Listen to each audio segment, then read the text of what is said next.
Your son forgot something on Friday morning, so you went up to the school, and when you got there, you knew something was amiss, to say the least. Yes. What did you see? There were like 8 or 10 kids who were, running basically towards the firehouse.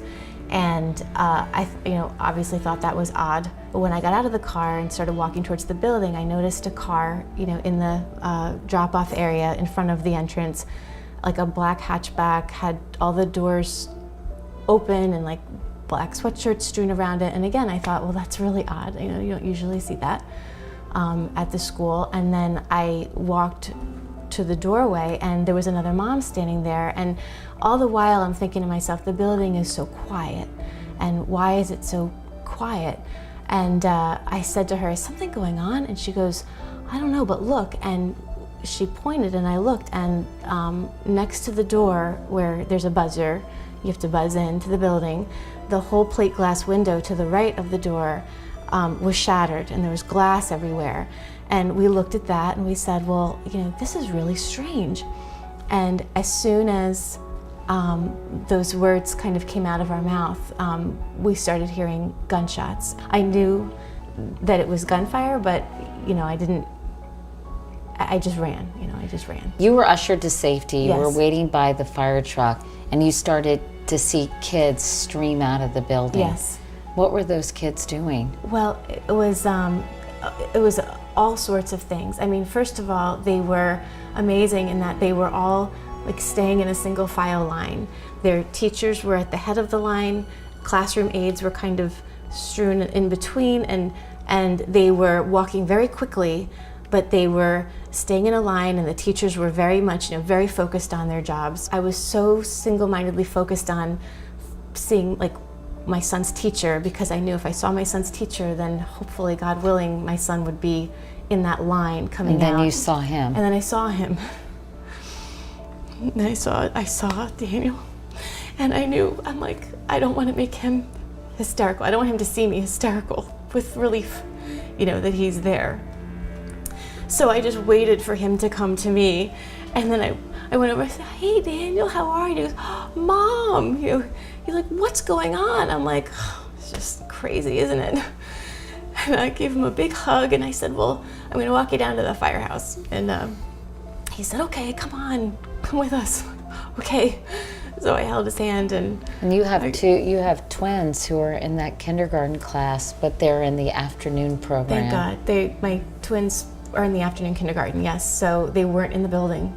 They were safe at home. So that was a blessing. You must feel so lucky. Yes. That's overwhelming relief, luck, grace. I mean, yes, absolutely. Rob, you got to the scene, and your wife was okay, but then you had the job of going into that school. When we arrived at the scene, the emergency services were set apart from the officers on the scene, and those brave men and women were protecting Barbara and the children who hadn't emerged yet. Because we were still in a lockdown mode, we didn't quite comprehend what was happening. We knew you didn't know if the shooter was waiting was somewhere. alive or had been killed or was dead by some other means. And it wasn't until we got word that there might be deceased inside, and that actually some of the firefighters' relatives might be deceased inside, that we realized that we needed to bring this to a new level. When did you realize that what you thought was a rescue operation was a recovery operation? Those men and women from the state and from the town and from other local law enforcement had been holding their ground at the front of the building.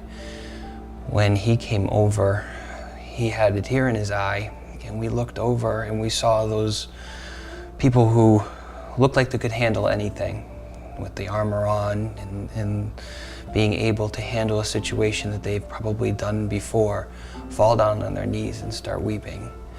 It was the denial we're going to be treating these adults, these maybe parents that came to work, or maybe the teachers were taking to another area or something. And then it began to dawn on everyone that these were children also. How do you move forward from just experiencing the sheer,